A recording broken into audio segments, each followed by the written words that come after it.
తల్లి ఆత్మహత్యతో ఒంటరిగా మిగిలిపోయిన బాలిక దుర్గకు అన్ని విధాలుగా అండగా ఉంటామని సీఎం రేవంత్ రెడ్డి ప్రకటించారు. నిర్మల్ జిల్లా తానూరు మండలం బేల్ తరోడా గ్రామానికి చెందిన ఒంటరి మహిళ గంగామణి ఆత్మహత్య చేసుకుంది. దీంతో ఆమె కుమార్తె దుర్గ అనాథగా మారింది.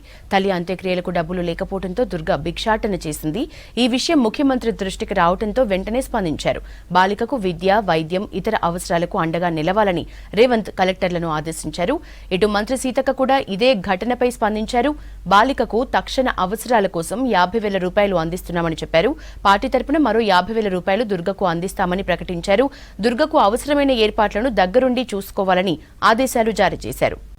చిన్నారి దుర్గ బాధ్యతల్ని తీసుకుంటానని హామీ ఇచ్చారు మంత్రి కోమటిరెడ్డి. ప్రతీక్ రెడ్డి ఫౌండేషన్ ద్వారా తన వంతుగా 1,00,000 రూపాయల్ని తహసీల్దార్ లింగమూర్తి, ఎంపీడీఓ అబ్దుల్ సమాద్ ద్వారా అందించారు.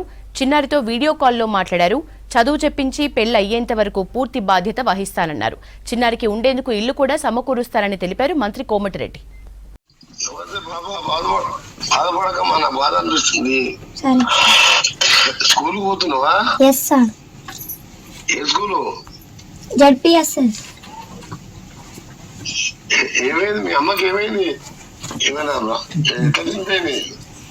తాగి చనిపోయింది.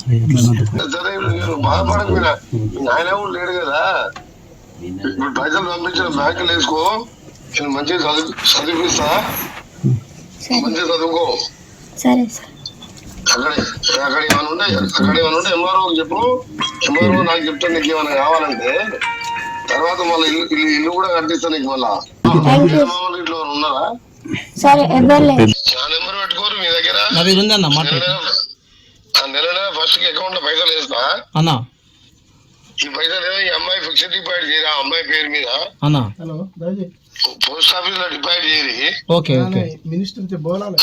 దానికన్నా కావాలంటే మా పిఏ నెంబర్ ఉన్నది ఆయన దగ్గర.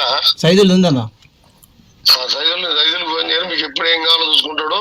10th క్లాస్ దాకా అక్కడ చదివించి ఇంటర్మీడియట్ మంచి హాస్టల్ లేదా, మంచి హాస్టల్ ఏ పొరపాటు ఎక్కడ నా బిడ్డ ఎట్లా చదివించు అట్లా చదివిస్తాను.